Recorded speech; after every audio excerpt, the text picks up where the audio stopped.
Coming up on this week's show, Lucy Lennox is here to talk about the brand new Heart2Heart anthology, plus Greg Tremblay tells us about how he became an audiobook narrator. Welcome to the Big Gay Fiction Podcast, the show for readers and writers of gay romance fiction. If you can read it, write it, watch it, or listen to it, these two guys are going to talk about it. Now, here are your hosts, Jeff Adams and Will Knaus. Welcome to episode 122 of Jeff and Will's Big Gay Fiction Podcast. I'm Jeff from JeffAdamsWrites.com. And I am Will from WillKnaus.com.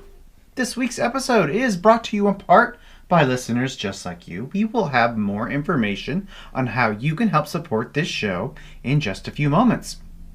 Welcome back, everyone. Another week, another episode. We've got some great stuff coming up for you, so let's get to it. Yeah, we are action-packed. So this past week was a busy one for us. We turned in the sequel to Hockey Player's Heart.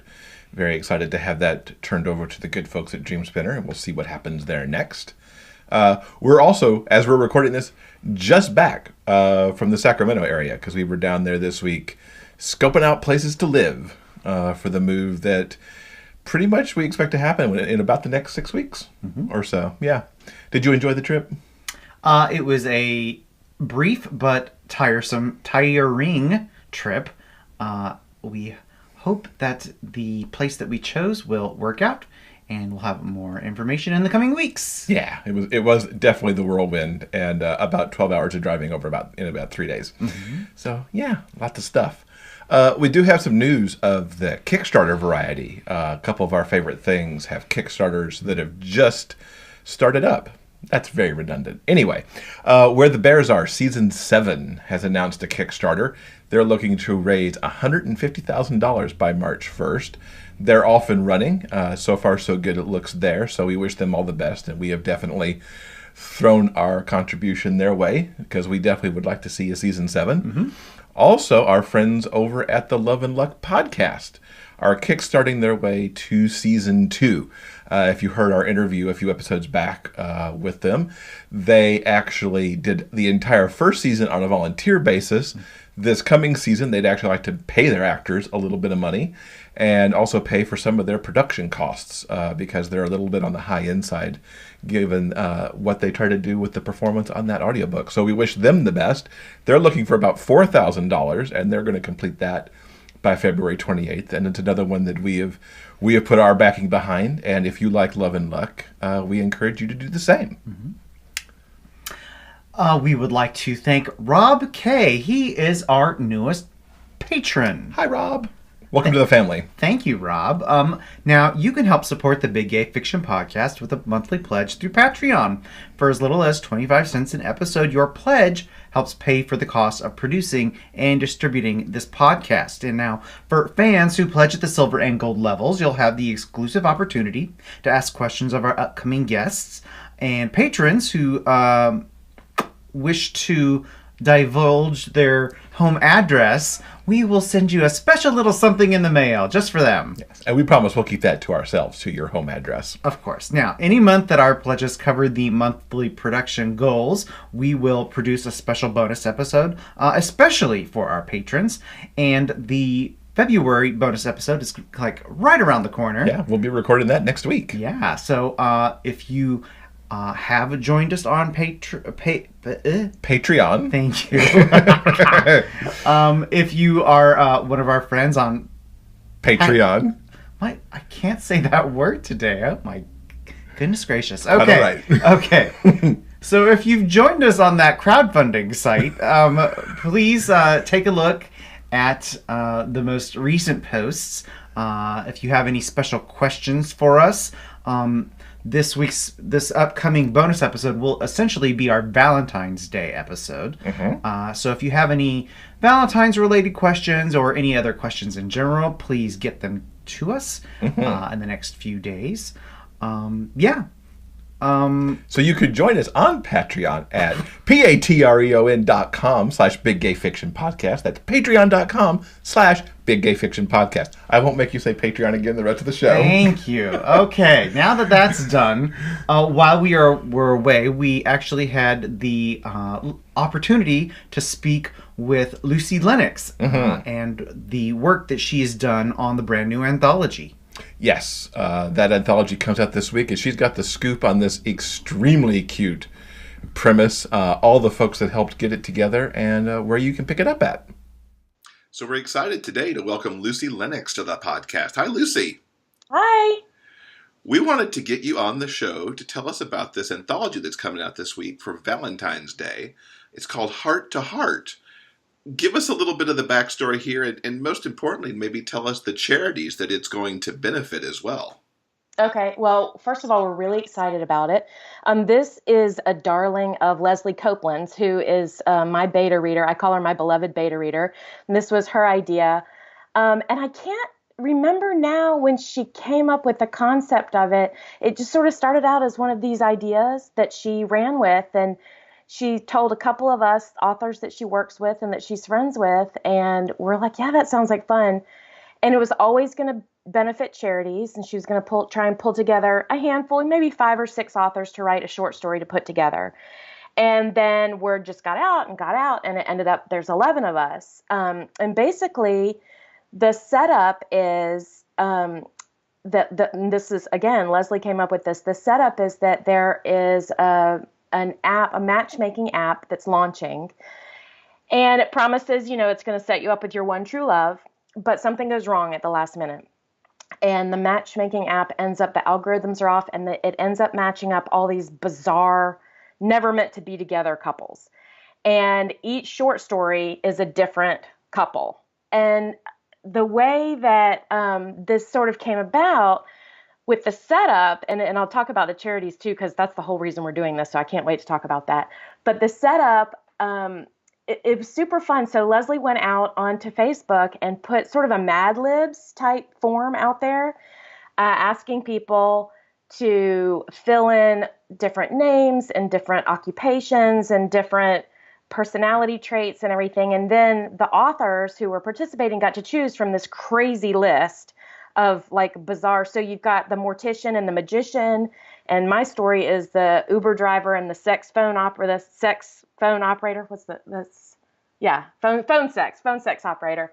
And so there's just sort of these madcap combinations, like the baker and the assassin, or I can't remember if I have that right, but they're super fun. Like you can tell just from seeing the setup that the stories are going to be super fun. So it got all of us authors really inspired to have fun with it. And so the authors got together and created a group where we talked about, okay, do we want to have all the money go to one charity or 3 charities or 5 charities? And we voted. And basically, we're still waiting for final approval to sort of officially announce who it's benefiting, but we're hoping to get approval for the fundraiser to benefit the Trevor Project, which was a unanimous choice by all of us, which we love. The Trevor Project, which, as you guys I'm sure know, is all about saving children's lives, LGBTQ youth lives, and a lot of suicide prevention, which just gives me goosebumps because it's so important, it's so timely, and especially with transgender statistics about suicide and everything else. I personally am a huge fan of the Trevor Project, and so I'm thrilled that was my number one choice. I'm thrilled they're on the list. And then we also have the Bisexual Resource Center as one of the beneficiaries. Hopefully, again, this is unofficial right now. We're still waiting for approval, and then from the charities themselves. And then the third is the 1 in 10 shelter, which is in Arizona, I believe, and they're the ones that experienced the fire, I believe. And so they're sort of rebuilding and recovering from that. So those are the 3 charities that will be the beneficiaries of all of the proceeds. And so there aren't even any expenses on this project because everything's been donated. AngstDG donated all of the cover artwork, and she's done a tremendous amount of work creating teasers, the cover art for the paperback full wrap and the ebook. And then editing services and proofreading services have been donated by Ann Atwood and Lori Parks.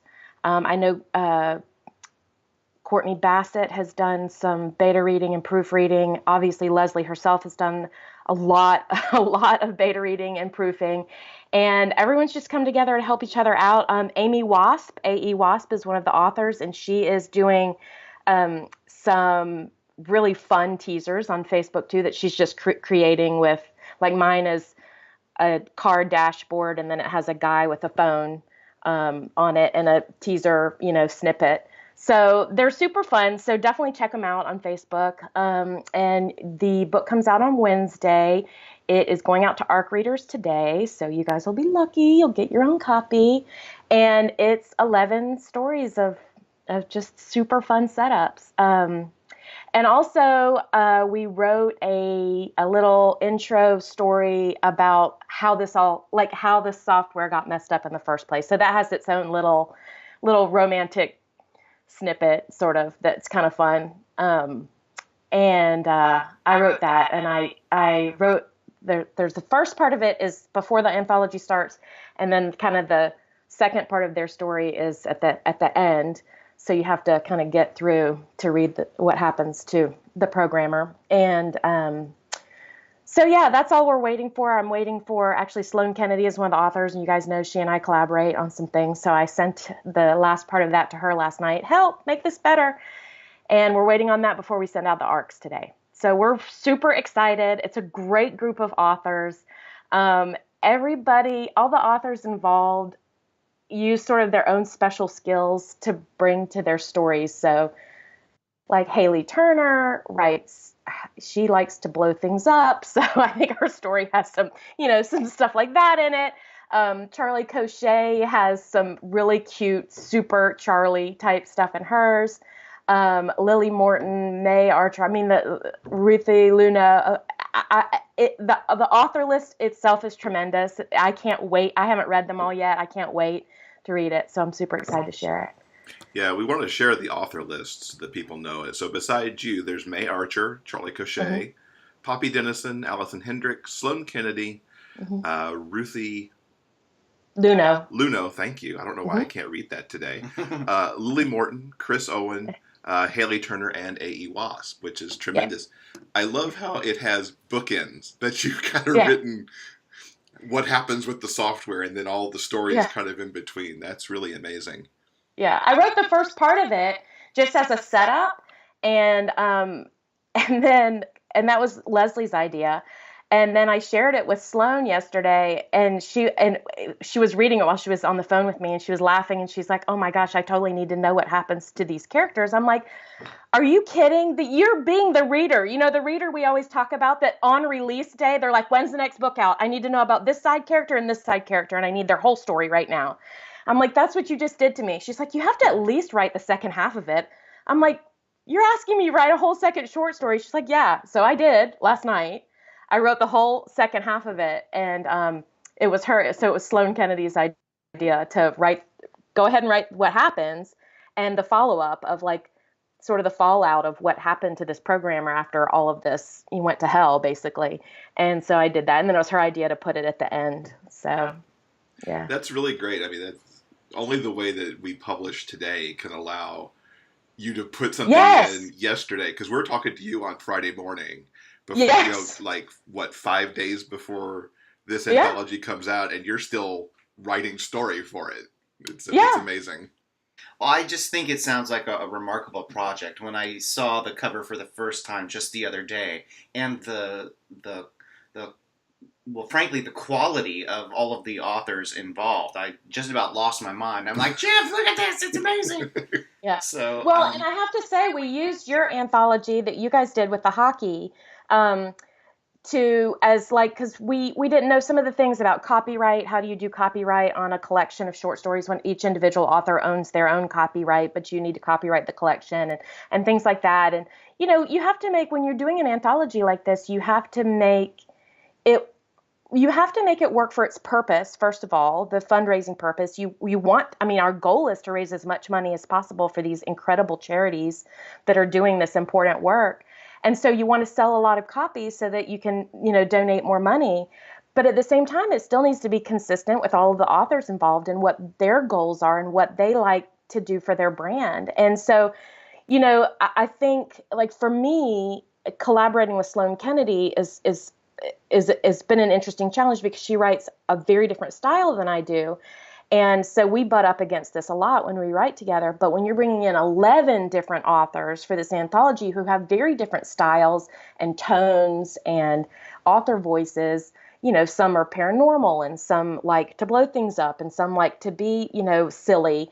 And so to be able to do all of those things under the same umbrella and the same setup was, to me, one of the magical pieces of this project. Because everybody still gets a chance to shine, but they all come together and work under this sort of setup umbrella. So yeah, it's really exciting. And I forgot to mention too, it is going to be in Kindle Unlimited. The anthology is only going to be out for a limited time. It's going to be out for 90 days, which should take us to May 7th. So you definitely want to get it quick. It will be in Kindle Unlimited and available for sale on Amazon. And like I said, all proceeds from Amazon go directly to these charities. There are no expenses or anything else that comes out of it. So we're really excited. That is fantastic. Well, again, thank you so much for talking to us about the anthology, and we hope it does amazing things for sales to get money to these charities. Awesome. Me too. In The Hockey Player's Heart, the feel-good gay romance by Jeff Adams and Will Knaus, hockey star Caleb Carter returns to his hometown to recover from an injury. He never expects to run into his one-time crush at a grade school fundraiser. Seeing Aaron Price hits him hard, like being checked into the boards.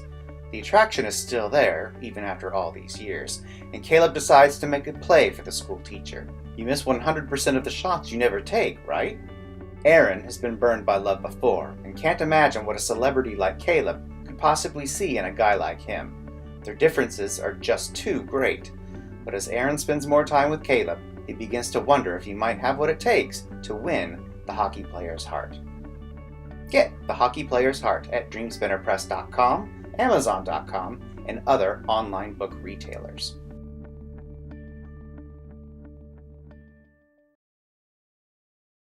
So we do have a couple books to talk about this week, and you're going to kick us off with a cute little Valentine Day story that came out. Yes, really quickly, we wanted to mention the short story called Wrapped Up in You. It's by Ella Frank and Brooke Blaine, and it's a short about Vaughn and Carter, and Vaughn is a very busy doctor. And unfortunately, he was busy during the holidays and wasn't able to spend any time with his boyfriend. So, when Valentine's Day rolls around, he starts to give his man some special themed holiday treats on Valentine's Day. So it combines the two holidays together, and the story is basically a series of vignettes about the gifts and the things in their relationship that inspired them. So it's really cute, super short, fast, enjoyable read. So we both read it and highly recommend you check it out. That's great. Also, if you're not actually interested in the short story itself, at the end of the ebook, there are some exclusive chapters from the upcoming books of Ella and Brooke. So if you're fans of these two authors, I think it's worth picking up for those things alone. Yeah, absolutely. Also, it's worth noting that Wrapped Up in You is going to be the first gay movie produced by PassionFlix.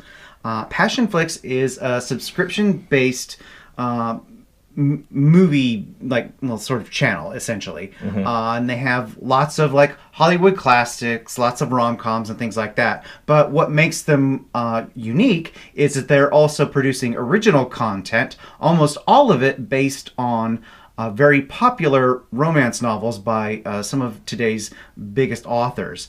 And Wrapped Up in You is going to be their very first gay-themed movie, as I said, and that is coming your way in 2019. Yes, I thoroughly enjoyed the short story because you can't really go wrong with Christmas celebrated at an alternate time of the year, and look forward to seeing how they make it into a film. Yeah. So a book that I've read is called, and it has nothing to do with any holiday at all, is the Glamour Thieves by Don Allmon. I actually went off on a little bit of a sci-fi fantasy track here. This book is the first book in the Blue Unicorn series, and we get to meet JT, who's an orc, as if you didn't realize from that it's a fantasy book. He owns a boutique robotic shop kind of out in the desert of California, and all of a sudden coming back into his life is Austin, who's an elf, who he's been friends with, and at another time might have actually been something more.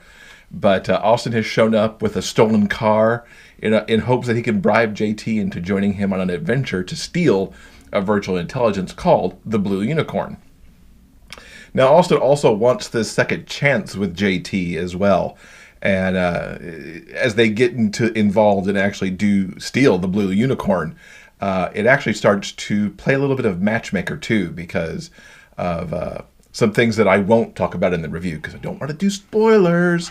I loved the sci-fi fantasy element in this book, the kind of alternate reality / future happening in California. Their trek from JT's shop out in the desert into San Francisco to make this theft, and then traveling up through Sacramento, actually, on their way to Reno and Tahoe. So it's kind of weird that we've traveled some of that road this very weekend.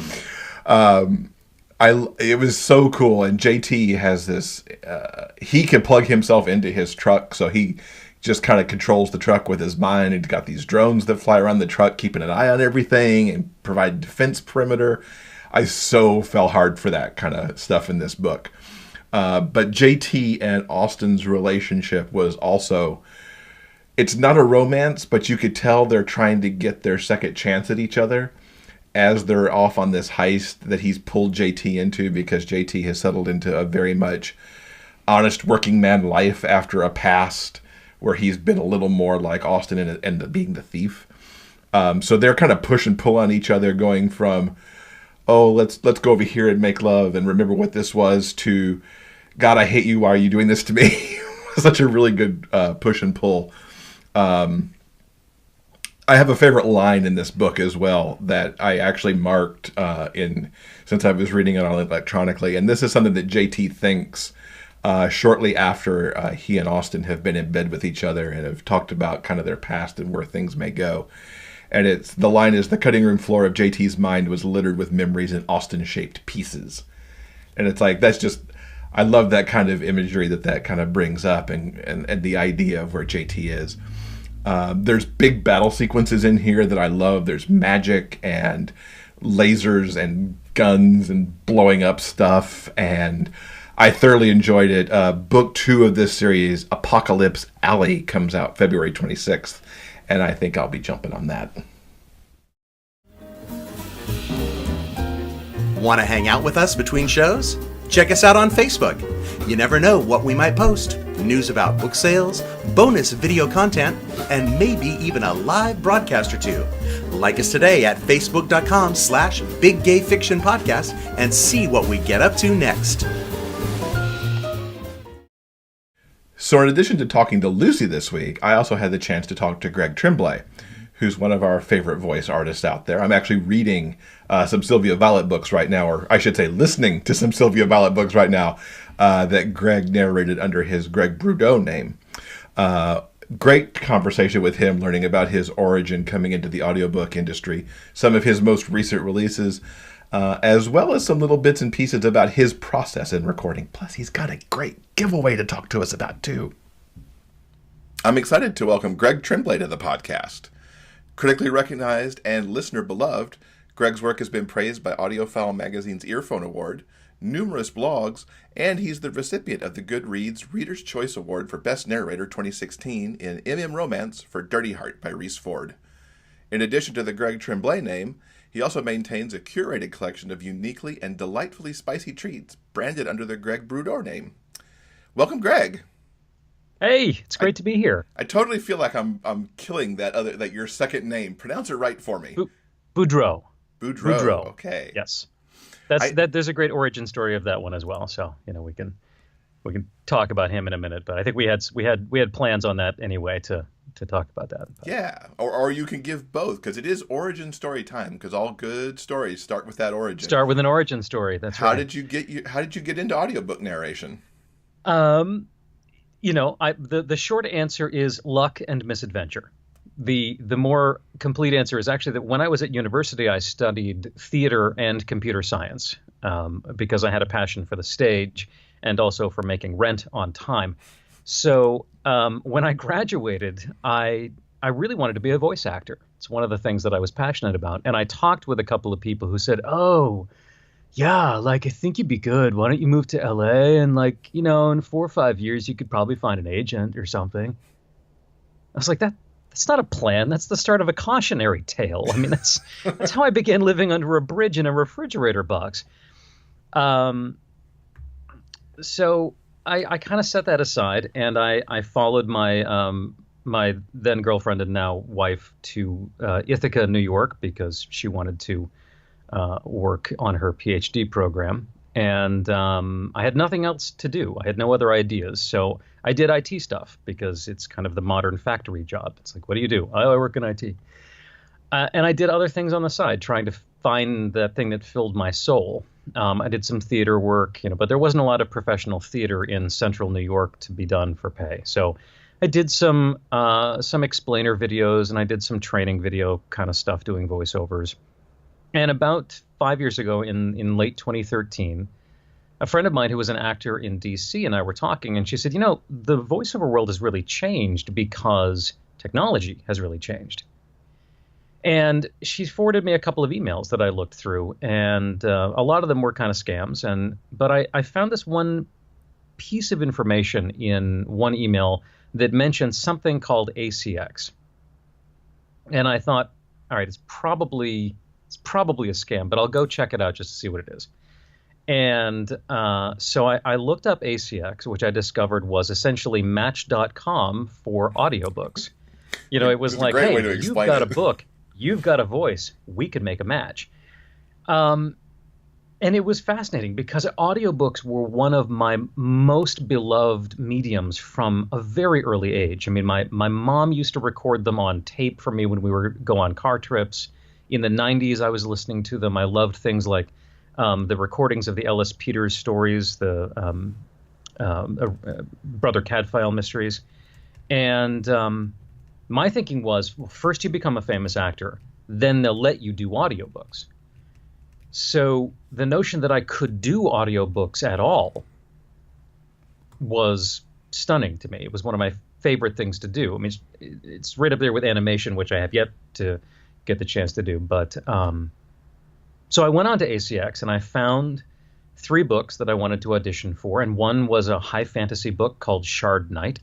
And one was a contemporary fiction called The Leap Year Boy, about a kid that's born on leap year day and it only ages at 1/4 the normal rate.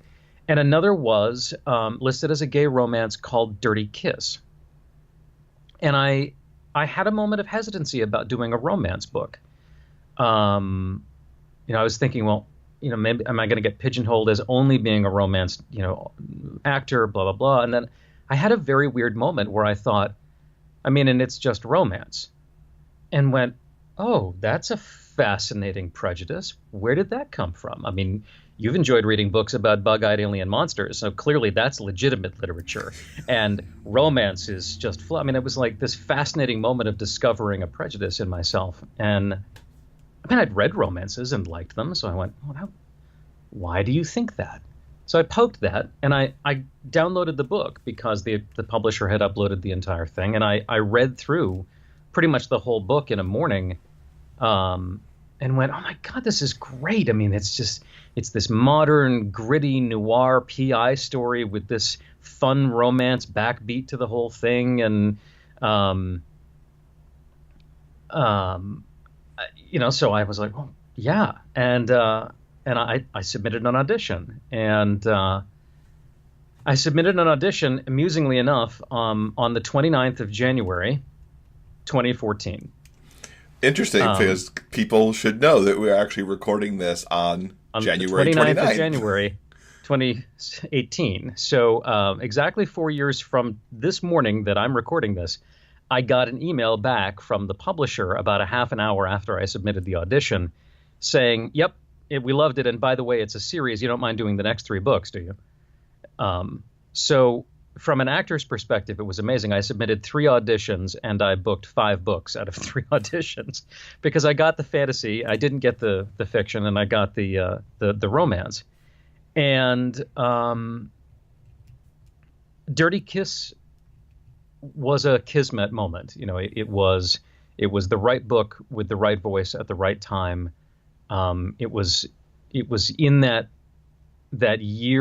couple of years where the LGBT romance market was doing a second tryout audiobooks. They had been marginally successful initially, and Dirty Kiss and maybe a half dozen to a dozen other books in that year really got a grip, and people loved them.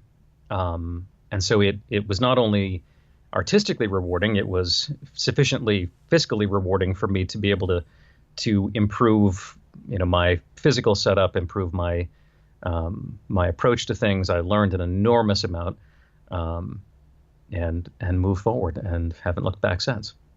The Boudreaux line came along actually partly because of Reese Ford as well, because we did some other books that were not romances at all. And some readers were kind of like, well, where was the sex? I mean, I got a Reese book and Greg read it, and I feel cheated. I never got any sex. And I was like, because I'm going to record all over the place. And I went back and forth on it, and I still don't know what the perfect answer is, but I started the Boudreaux line as a certification that I promise you there's a good plot and plenty of hot sex in the book.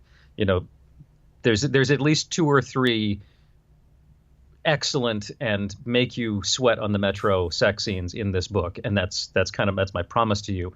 And Boudreaux is actually my other family line. About 5 generations back, it turns out that my 5th, great grandfather, Monsieur Tremblay, married his mom, but Monsieur Boudreaux was the dad of all of my relatives, and decided that Canada was not for him, and he scarpered off to the bayou in Louisiana and became part of the Cajun culture. So it's my saucy, slightly more free-spirited side of things. So I don't know, it's not so much a pseudonym as it is a branding line. Mm-hmm. Do you decide what goes in there, or do the people who contract you decide what goes in there, or is it kind of a mix? I mainly decide what goes in there. I'm moving more and more of my, if it's explicit at all, romance in there. Just, but I mean, if it's sort of like a sex scene or if everything's happening off page, it'll be under a Tremblay, just because I don't want to, I want people to know that if what they're after is good sex, they're in the Boudreaux line. And in the Tremblay line is everything, nonfiction and sci-fi and fantasy and rom-com and what have you. So it's become a bit of a balance. I don't know. Maybe I should have just left it and kind of left people to sort them out by themselves. I don't know that there's a perfect answer. Some people like it, some people hate it. I'm torn some days. We're moving on. It is what it is. So we're stuck. I'm sticking with it now because I may as well rock it on. So yeah, absolutely. You've got it set up, so you might as well keep it going. I've got it set up. I may as well keep going. But. And set the reader, or in this case, listener expectation appropriately. Well, and it's it's nice, as I say. I mean, I do have some nice freedom now to be able to pick and choose what I do, and so the promise that there's going to be solid plot is the other piece that I'm in there. I'm like, it's not just sex. There's plot and sex, but. And those combinations are quite awesome, actually. I love it. When it all comes together correctly. Yes. It's kind of a brilliant thing. You made a mention that 2014, as you got into this, was really kind of the resurgence of gay romance in audiobook. Mm-hmm. Do you see overall, though, that audiobooks really seem to be coming into their own more than ever before? It really seems like it's still an up-and-coming and growing piece of the puzzle for authors. It is, and that's not a subjective perception. You know, the Audio Publishers Association, of which I'm a member, tracks the growth of audiobooks, and audiobooks have seen double-digit growth every year for the past 6 years. Starting in 2012, 2013, audiobooks grew between, my recollection is somewhere between 19 and 46% every year.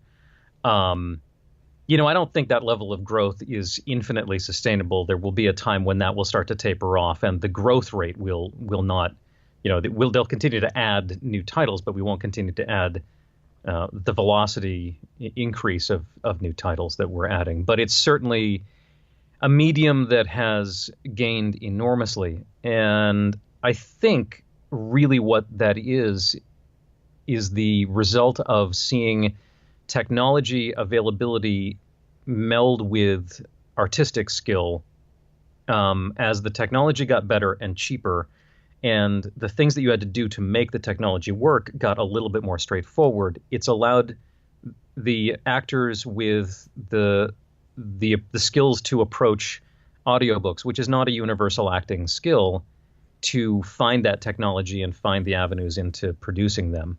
And that's, you know, definitely increased the availability of audiobooks. They're a neat opportunity for authors. Not every book is a great fit, and you know, it's tied in with so many other things. I mean, it's not an instant moneymaker, but it can be a good financial investment for authors if it's done with forethought and awareness of pitfalls. And it's such a neat medium. You know, a lot more people are you know, enjoying the ability to read while working out, exercising, driving, gardening, getting things done. My favorite, somebody told me that they almost drowned because they were laughing too hard because they were listening while they were swimming laps because they've got the waterproof iPods. And I was like, don't make me put a disclaimer on the books. Not responsible for accidental drowning. And I'm very proud because abridged audiobooks used to be 85 to 90% of the market, and at the last count, I think they're less than 1% of the market. People, you know, we want our full books. We don't want a dumbed down version. We want the entire thing, and I'm proud of that because I think that's the way they should be. You know, there's no need to abridge an audiobook. People want to get lost in it, you know. So yeah, absolutely. I like seeing that. I never understood the abridged thing. I don't need the Cliff Notes version. I want the whole thing. I mean, when they were being recorded exclusively in expensive studios by big name actors and recorded on expensive media, I could see cutting a 9-hour book down to 2.5 just because they wanted to, you know, not charge $150 for them. But now it's all download. Forget it. You know, storage is cheap. And, you know, why not get lost in that book for 14 hours? All with it. Yeah, so. Absolutely. So you talked about the many genres you work in, the rom-com, the sci-fi, the nonfiction. Looking at some of your gay romance titles, you've got a couple of newer ones out there in the market. Yeah, we just dropped a few in the last week or so. I think the newest one, I think, if I was looking correctly, is Oversight by Santino Hassell. Tell us a little bit about that and the characters you're giving voice to. So Oversight is the third book in Santino's Community series, which is his third book or second? Oh, there's Insight, Oversight, and Sightlines. So I guess Sightlines is yet to come out. It's a 3-book series, and it's a paranormal. It is in that sort of subgenre where there is a romance to each of the books, but the overarching plot is a paranormal plot, and it's a setting where psychics of various forms exist within our society and have formed a community of their own, potentially for protection and for mutual support, but as with many things, there's always sort of a sinister flip side to any kind of organization that becomes very totalitarian. So the books, each book follow one pairing within the community that are connected through bloodlines and misadventure that are both fighting for the safety of the person that they've finally found, who is that person that can plug in with them and be their partner, and also the safety of their community and their friends. The LGBT themes that sort of plug into it are nicely enfolded because the characters themselves are all either empathic, telepathic, precog, postcog, a little bit of telekinetic. And so they, within society at large, are marginalized. And there's a little bit of, we pull in and protect and comfort the marginalized in society because many of these psychics are believed by their families to be schizophrenic or to be otherwise mentally incompetent. And of course, a lot of that dovetails in with at-risk LGBT youth who are on the streets, who can't figure out why they can. Not only are they gay, lesbian, transgendered, genderqueer, but they're also not plugged in the way everybody else is. They're seeing things that they don't understand in dreams or from other people's emotions and minds. And so it's all woven in kind of nicely. And it's a neat array of characters from Texas to Queens to upstate New York to California. So you got to do a little bit of working around. And I was very proud the proofers from Tantor totally just went with it and did not question me on the fact that the guy from the Bronx asks people questions. I was waiting for them to tell me that that's not how you say you're going to ask somebody a question, and they totally didn't. They let it fly. I was very proud. I didn't have to fight back on that one. That's good. I'm all right with it. So. And in addition to that, you're another one of the books you've had out recently, which is one of our favorites as well, as Wild Trail by A.M. Oh, yes. A.M. Arthur's, yes. And you got praise from Audiophile magazine for that one. Congratulations. They did. I'm very excited to see that. I'm excited to see Audiophile, getting a few more. I mean, again, there's only a handful of reviewers at Audiophile, so they have an increasing job on their hands with the increasing number of audiobooks. But that was one of my first Harlequin titles. Harlequin has started doing the gay romance line especially. And we did that one. I think the sequel to it we're recording in another month or so.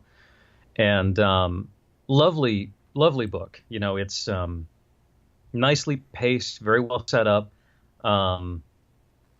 It's a dude ranch in Northern California, and yet the population of it is kind of interesting because the lead cowboy used to be an LA SWAT member who, I can't give away the backstory of why he left SWAT, but it's personal trauma and going back to nature and going back to family, and so he lives with his grandfather, who is gay and not with anybody really, but on this dude ranch that they've established that's like, look, we're super LGBT friendly, and if you are super not LGBT friendly, we will super not get along. So you should get back in your car and just keep on driving.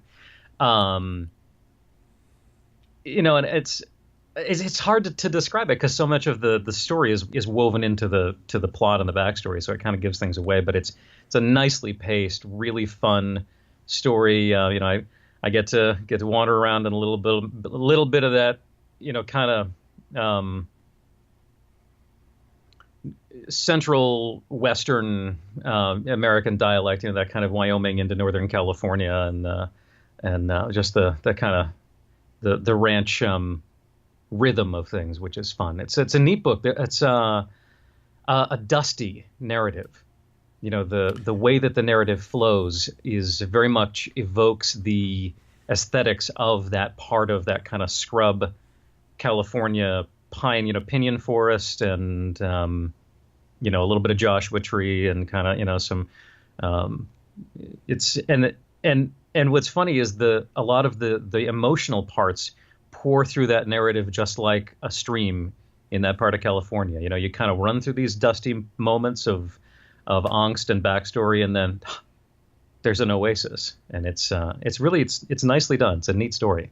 Yeah, so it was a lot good. of fun to And work with. Audiophile certainly called out your narration for some of that very stuff that you just talked about as well. It's Audiophile's been very nice to me, and I'm thrilled. But it's it's neat to see Audiophile reviewing the genre more. It's there's a lot of excellent books, and there's a lot of excellent stories. I mean,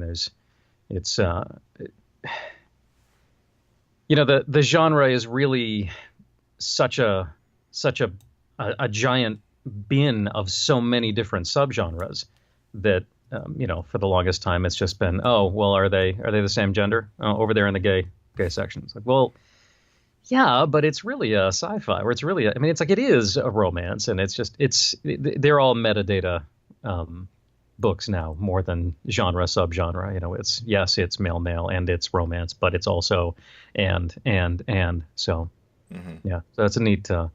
it's neat to see it getting more recognition, and I think they've got 2 reviewers that are really interested in male romance, and they're starting to branch out a few more of them. So good for them. That was nice to see. That's great. Yeah, good for them. So if I counted right on Audible, you released 55 books in 2017 between your 2 names. How on earth do you create so much in a year? I am fortunate enough to do this full time now. That's about 1.5 years. It's going on 2 years that I left the day job behind, and I do this as my sole job. I credit Google Calendar with a large portion of that. It's careful planning and figuring things out into the future. I'm blessed that I get to work with both independent authors, boutique publishers like Riptide, like Dream Spinner, and some of the more established audio publishers and some of the big 5 as well. And I fill my calendar up going out 3 or 4, sometimes 5 months, and but I have to make sure I leave some space, because when the more established publishers call, their timeline is like 3 weeks. They know 3-4 weeks out maybe that they need me, and here's a book. So I organize my entire week into production blocks of 3 hours of time in the booth, which translates to 1.5 hours of finished audio, 2 hours on an excellent day. But if I can bank on 1.5, then I'm safe. So I do one of those morning and afternoon, 5 days a week. And I know that if I need to adjust or massage, I can pick up to 3 of those stints on an evening and 2 of them on a weekend. So I can add an additional 5 production blocks if I have to. I think when I ran my numbers, I think I actually recorded 63 audiobooks in 2017, between ones that were actually coming out in the beginning part of 2018.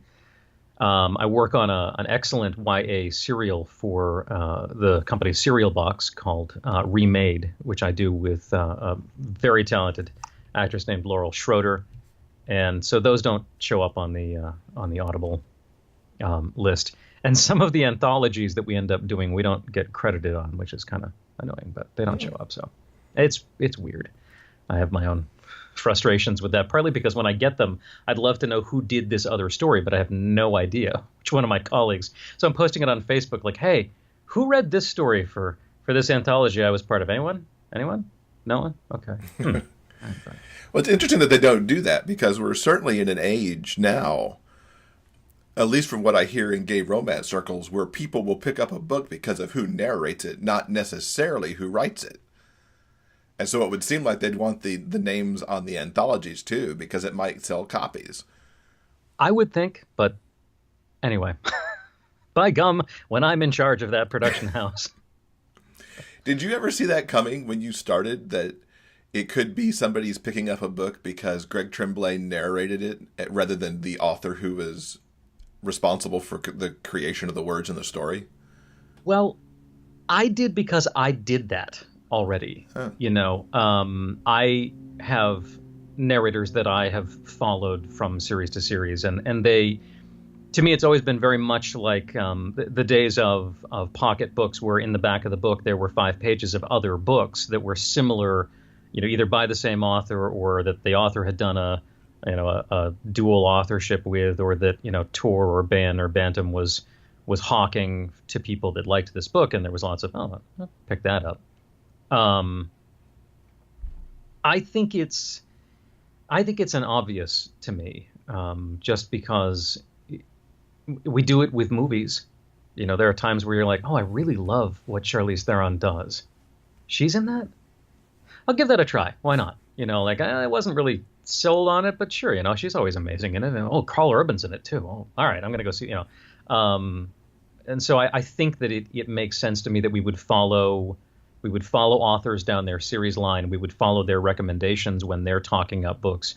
And if we like the way that an author and a narrator go together, that we would say, oh, I liked that, and let me see, what else that narrator plugs into well. So I get it, but how do you decide what books to do, and to where to put your recording blocks? I will say for the offing that I'm not in such high demand that I'm having to choose between 20 books to only do one of them. So I do still do a lot of the books that are coming down the pike, and I'm fortunate enough that I am very happy with most of those. There are some books I'm not the right fit for, and thankfully I'm in a position where a lot of authors I can have a good conversation with, where I can go, I don't think that I'm the voice for this book. Even some authors that I've worked with, or I'm like, I love doing your sci-fis, but this next series is a woman's story. It's not told in first person, but it's still her narrative, not mine. Can I please recommend any of my amazingly talented colleagues? How about this one or this one or this one? Why don't you give them a listen? Just because it's not inherently my narrative. I have no difficulty with character voices, but why would you have me read a narrative that was predominantly a person of color, predominantly a woman? There's a lot of stretch. I do some tension with the fact that I record gay men's stories because I'm bisexual, but I've never really lived the exclusively homosexual experience. I've lived functionally as a heterosexual man for most of my life, even with some male partners. So that's a tension that I go back and forth with. I'm like, is this my narrative? Is this not my narrative? And so I have a very strong feeling that you can only kind of cross one step away from your dominant experience. So I might do a story with a minority main character that was not at all about the experience of being a minority or a person of color, who was in all other respects very much like myself. But I do try to steer away from really stepping into somebody else's narrative to tell. I also prefer not to tell stories that are entirely in a dialect that's not an American Midlands dialect. I'm certainly comfortable with character voices, but I kind of feel like if the whole book is supposed to be told in a British RP, why don't you hire a British narrator? Not that I can't, but why? And there are some books that simply don't translate well into audio. There's some really neat stuff that can be done with publishing. Sometimes you'll see authors that a chunk of the book is actually the visual kerning on the page, where that's part of how they've actually crafted the communication. It's like, this isn't going to translate. We don't have any way to do this. If the whole book is, you don't want to listen to me read you a Calvin and Hobbes strip. I can describe it, but it just ruins it. So, right. So we steer away from some of those as well. But, what I enjoy now is that I do get to sort of cycle through my genres. My favorite genre to record is one that I haven't done recently, just because I enjoy the kind of challenge of, at a certain point, you're kind of going, all right, I need a book where no one's kissing, just because. And then you're like, all right, I need a book where no one is shooting anyone for a little while, and there's no spaceships, and then at a certain point you're kind of going, if I have to look up one more faculty member's last name pronunciation for another nonfiction, I might scream, can't someone just fall in love? What's coming up next in the gay romance genre specifically? Gay romance genre specifically. What am I doing next? Well, we've got a couple that are coming out. So I'm actually looking because I need to tell you what is specifically next. I do think that there's only the 2 Santino books out. So we'll have the third one. Sightlines is the third in the community series. That's coming out. We're recording, Insight Overs. Yeah, so Sightlines is coming out. We're recording the next book in the A.M. Arthur line that follows Wild Trail, which is called Roped In. And the next in Sylvia Violet's Ames Bridge series, the name of which is currently escaping me. I've got it written down somewhere. Tied Down? Yes, I think it is. Or Tied to Home, something along those lines. It's in my other section. Sorry, Sylvia. So those are the ones that are coming up. So Oversight or Sightlines would be out, I'm guessing, in the next couple of weeks. So middle of February. It's done with post-processing, and we already did I think we did the pickups for that. Yeah. So that should be out shortly. There's a couple others in the pipeline. We've got Amy Lane's Redfish Deadfish is all through post and should be entering into the Audible QC. Andrew Gray's recent Hearts Unheard, and then Mary Calmet's Late in the Day as well. So those are all Dreamspinner titles that are going to be dropping anytime. Cool. So sometime in the next 2 weeks, I would imagine. Very cool. Nice. Yeah, there'll be a little flood here in February. Prolific that you are. It's not surprising. You've got all these coming right out the door in February. Just keeps coming. So what's the best way for folks to keep up with you online and to know what's coming down the pike? Definitely to look me up on my blog, Pros and Cons, which is at gregtremblay.com. You can follow me on Facebook and Twitter as well. Twitter, G Tremblay Voice, and Facebook, G Tremblay Voice.